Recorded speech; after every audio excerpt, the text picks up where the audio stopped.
Il s'agit d'un antiviral. C'est un leurre. Un laboratoire américain vient de produire un communiqué de presse dans lequel il annonce, ou il demande plutôt, la commercialisation urgente d'une pilule antivirale, une pilule anti-Covid-19. Ce médicament pourrait être le premier médicament anti-Covid.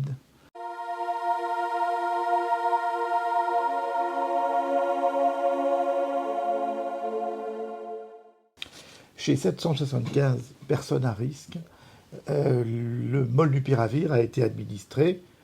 Et ce qui a été observé ensuite, c'est qu'il y avait moitié moins d'hospitalisations et aucun décès. Les hospitalisations sont en effet passées de 14% chez les patients qui recevaient le placebo à 7% chez ceux qui recevaient le molnupiravir. Cependant, on manque aujourd'hui d'informations sur les effets secondaires qui auraient pu être observés. Mais qu'est-ce que le molnupiravir ?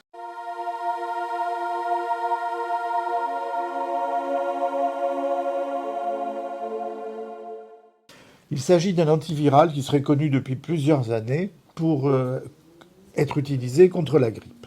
Quand il est absorbé par voie orale, le molnupiravir est transformé en une base, une sorte de brique qui est utilisée pour synthétiser un ARN messager. Seulement, c'est une fausse brique, c'est un leurre qui est utilisé. Mais revenons un peu en arrière sur la biologie du SARS-CoV-2. Le SARS-CoV-2 contient à sa surface, on le voit sur ce schéma, les petites boules rouges, contient à sa surface cette fameuse protéine spike qui va se lier à un récepteur qui est à la surface des cellules respiratoires, par exemple, et cette liaison au récepteur va lui permettre d'entrer dans la cellule.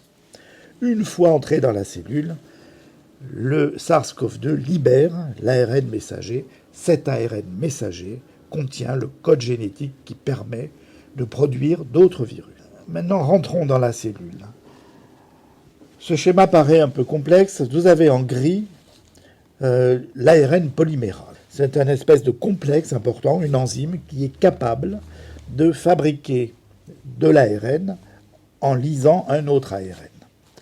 Alors, on a en jaune, ici, l'ARN viral qui est lu par l'ARN polymérase. Lors de la lecture, cet ARN polymérase va utiliser les briques pour ARN, on appelle ça aussi des bases, qui sont en orange.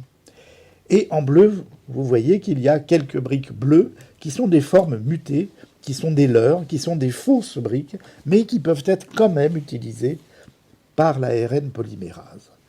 Et lorsque cet ARN polymérase lit l'ARN viral, elle fabrique une copie qui est en orange.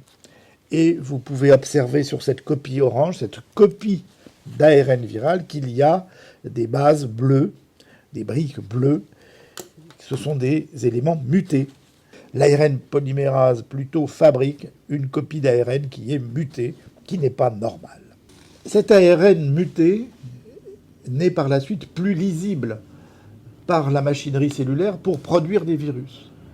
Il produit des virus non viables ou il ne peut pas les produire du tout. Donc la réplication virale est impossible, la multiplication virale est impossible, et par conséquent, l'infection aussi.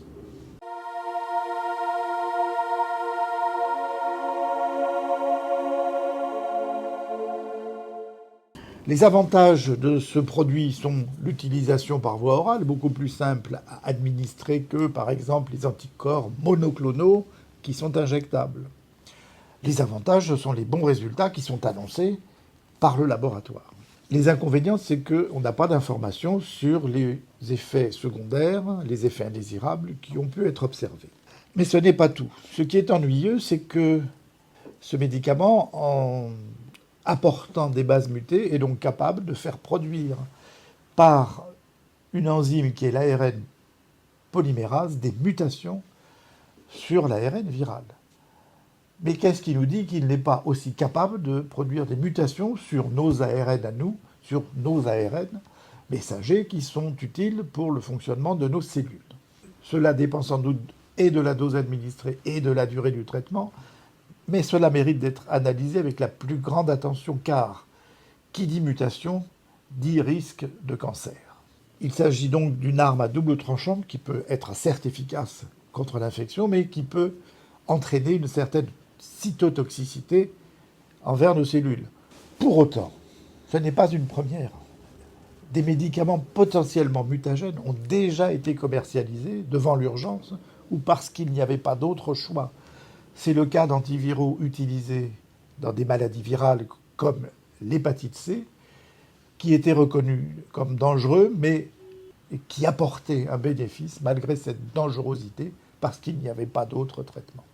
Les résultats complets de l'étude du laboratoire sont donc attendus, mais ceci, c'est une autre histoire.